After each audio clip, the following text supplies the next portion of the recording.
وبہ نستعین اما بعد. ناظرین محترم، سامعین مکرم، السلام علیکم ورحمۃ اللہ وبرکاتہ. آج پھر میں آپ حضرات کے سامنے عزیزم عطا اللہ شبولوی کے ساتھ حاضر ہوا ہوں. انشاءاللہ آج بھی وہ ہمارے سامنے ایک نعتیہ کلام پیش کریں گے. نعت اور عمدہ شاعری، جیسا کہ پہلے بھی میں عرض کر چکا ہوں کہ اللہ کے نبی کریم صلی اللہ تعالی علیہ وسلم نے عمدہ شاعری کو پسند فرمایا ہے. اور نبی اکرم صلی اللہ تعالی علیہ وسلم جب ہجرت فرما کر مدینہ منورہ تشریف لائے تو اس وقت آقا دو عالم صلی اللہ تعالی علیہ وسلم کی شان میں انصار کی بچیوں نے کچھ ترانے پیش کیے، کچھ نغمے گائے، جس سے معلوم ہوتا ہے کہ نبی اکرم صلی اللہ تعالی علیہ وسلم نے اس شاعری کو پسند فرمایا، اس لیے کہ آپ علیہ الصلوۃ والسلام نے اس کے اوپر کوئی نکیر نہیں فرمائی، کوئی منع نہیں فرمایا. چنانچہ روایتوں کے اندر آتا ہے کہ بنو نجار جو کہ ایک قبیلہ ہے، اس کی بچیوں نے نبی اکرم صلی اللہ تعالی علیہ وسلم جب مدینہ منورہ ہجرت کر کے تشریف لائے تو دب بجا کر یہ نغمے گائے. بنو نجار کی بچیوں نے یہ نغمے گائے جس کے الفاظ یہ ہیں: نحن جوار من بنی النجاری یا حبذا محمد من جاری. ہم قبیلہ بنو نجار کی لڑکیاں ہیں اور ہم نبی اکرم صلی اللہ علیہ وسلم کے پڑوس ہونے پر اور پڑوسی ہونے پر آپ کا استقبال کرتے ہیں، آپ کو خوش آمدید کہتے ہیں. بنو نجار کے علاوہ انصار کی دوسری بچیوں کی طرف سے بھی کچھ اشعار پیش کیے گئے ہیں. حضرت عائشہ رضی اللہ تعالی عنہ کی ایک روایت میں انصار کی دوسری بچیوں کی طرف سے کچھ الفاظ اس طریقے سے منقول ہیں جو آقا دو عالم صلی اللہ علیہ وسلم کی مدینہ تشریف آوری پر پیش کیے گئے تھے. طلع البدر علینا من ثنیات الوداع وجب الشکر علینا ما دعا للہ داعی. ماہ کامل طلوع ہو گیا ہم پر پہاڑ کی ان گھاٹیوں سے جہاں ہم مہمانوں کو رخصت کرتے ہیں، اور ہم پر شکر ادا کرنا واجب ہے جب تک اللہ کا نام زندہ رہے گا. ایھا المبعوث فینا جئت بالامر المطاع. اے وہ ذات جو ہمارے درمیان برپا کی گئی ہے، ہم آپ کی ہر بات کے آگے سر تسلیم خم کرتے ہیں اور آپ کے ہر حکم کو ہم مانتے ہیں. یہ وہ الفاظ ہیں، یہ وہ اشعار ہیں جو انصار کی بچیوں نے نغمے کی شکل میں، ترانے کی شکل میں، گیت کی شکل میں نبی اکرم صلی اللہ علیہ وسلم کی آمد پر گنگنایا تھا، اور آپ علیہ الصلوۃ والسلام نے کوئی منع نہیں فرمایا.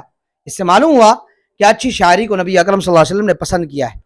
اور یاد رکھیے گا، نبی اکرم صلی اللہ تعالی علیہ وسلم نے دوسرے شاعروں کے اشعار بھی گنگنائے ہیں. جیسے کہ میں عزیزم عطا اللہ شبولوی سے کہوں گا کہ دوسرے ہی کا کلام لیکن گنگنائے. آپ علیہ الصلوۃ والسلام سے بھی یہ ثابت ہے. میں 3 اشعار پیش کرنا چاہوں گا اور اس کے بعد انشاءاللہ عزیزم سے کلام سنوں گا. ایک امام ترمذی نے سنن ترمذی میں روایت نقل کی ہے، حضرت مقدام ابن شرح رضی اللہ تعالیٰ عنہ سے روایت ہے. انہوں نے امی عائشہ صدیقہ رضی اللہ تعالیٰ عنہ سے پوچھا کہ کیا حضور صلی اللہ علیہ وسلم کی زبان سے کبھی دوسرے کے اشعار جاری ہوئے ہیں؟ حضرت عائشہ صدیقہ رضی اللہ تعالی عنہ نے جواب دیا، ہاں. عبداللہ ابن رواحہ رضی اللہ تعالیٰ عنہ کے ایک شعر کو اللہ کے نبی صلی اللہ علیہ وسلم پڑھا کرتے تھے. وہ اشعار یہ ہیں: ستبدی لک الایام ما کنت جاہلا، ستبدی لک الایام ما کنت جاہلا ویاتیک بالاخبار من لم تزودی. کہ ان قریب گردش ایام تمہارے سامنے ان حقائق کو ظاہر کریں گے جن سے تم ناواقف ہو، اور تمہارے سامنے حالات وہ لے کر آتا ہے جن کو تم نے کچھ توشہ نہیں دیا ہے، عطا نہیں کیا ہے. یہ وہ اشعار ہیں، یہ وہ شعر ہے جس شعر کے بارے میں یہ کہا جاتا ہے کہ یہ حضرت عبداللہ ابن رواحہ رضی اللہ تعالیٰ عنہ کا شعر ہے جس کو حضور صلی اللہ علیہ وسلم نے پڑھا ہے. اسی طریقے سے امام مسلم رحمۃ اللہ علیہ نے ایک روایت نقل کی ہے جس روایت سے معلوم ہوتا ہے کہ لبید کے ایک شعر کو اللہ کے نبی کریم صلی اللہ علیہ وسلم نے پڑھا ہے. وہ لبید کا شعر کیا ہے؟ لبید کا شعر یہ ہے: الا کل شیء ما خلا اللہ باطل، الا کل شیء ما خلا اللہ باطل وکل نعیم لا محالۃ زائل. سنو، اللہ کے علاوہ ہر چیز بے بنیاد ہے اور ہر نعمت یقینی طور پر زوال پذیر ہے۔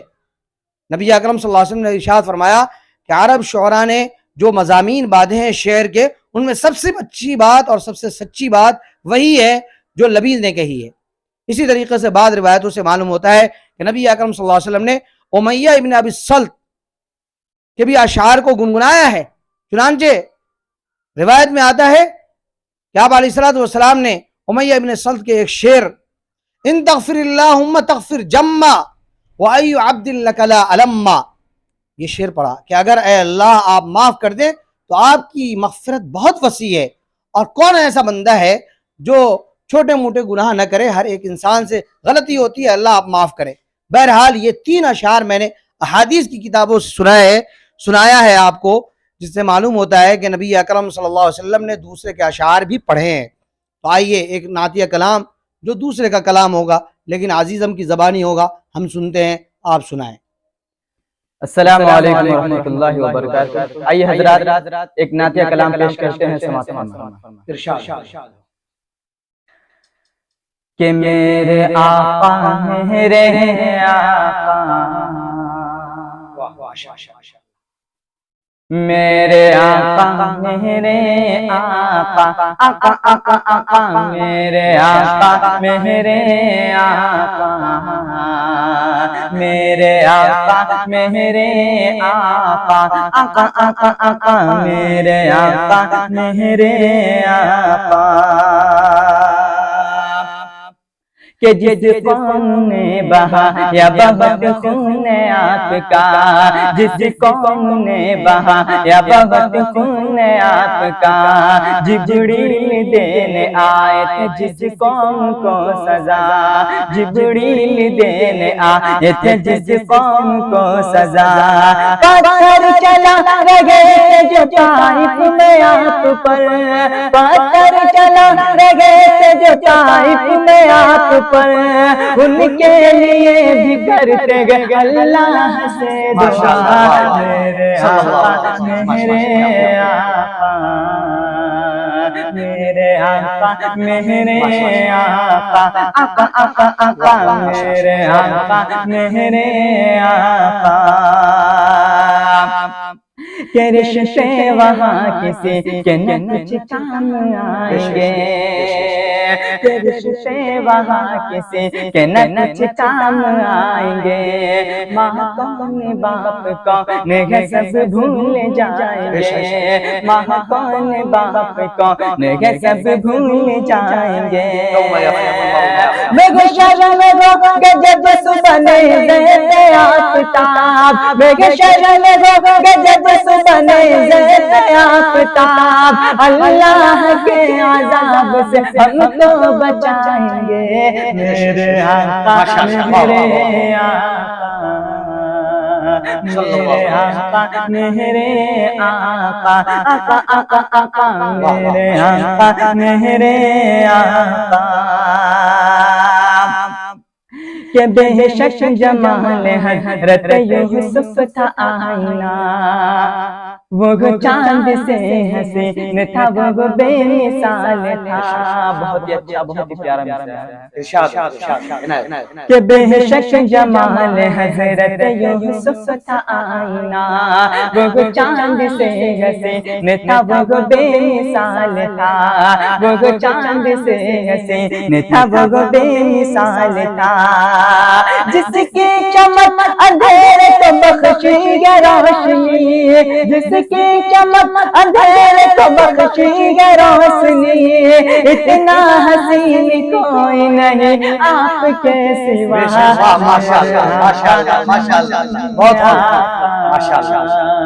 میرے آقا میرے آقا، آقا آقا میرے آقا میرے آقا، میرے آقا میرے آقا،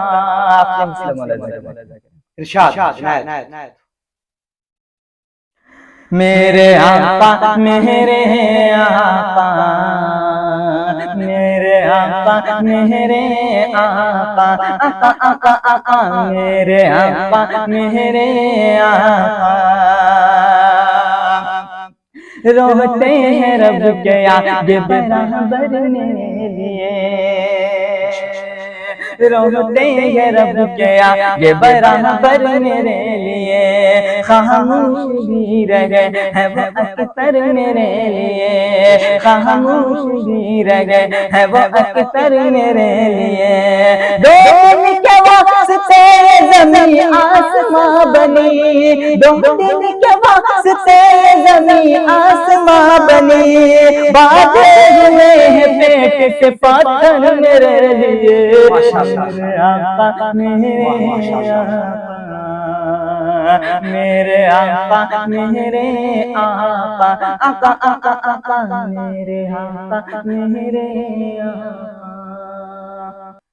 ماشاءاللہ، بہت خوب، اللہ تعالیٰ آپ کو خوب خوب ترقیات سے نوازے۔ ناظرین کرام، آپ حضرات سے درخواست ہے کہ آپ ہمارے چینل مفتی اسد اللہ آفیشیل اور ان کے چینل عطا اللہ ARD کو ضرور سبسکرائب کریں۔ جن حضرات نے اب تک سبسکرائب نہ کیا ہو سبسکرائب کریں، آپ ہمارا تعاون کریں گے تو انشاءاللہ ہم آپ کو اسی طریقے کی اچھی اچھی ویڈیو سنائیں گے۔ دعا کریں اللہ تعالیٰ ہمیں دارین کے اندر ڈھیر ساری سعادتوں سے نوازے۔ ہم بھی آپ کے لیے دعا کرتے ہیں اللہ تعالیٰ دونوں جہاں میں آپ کو ڈھیر ساری مسرتوں سے، سعادتوں سے اور خوشیوں سے نوازے۔ والسلام علیکم ورحمۃ اللہ وبرکاتہ۔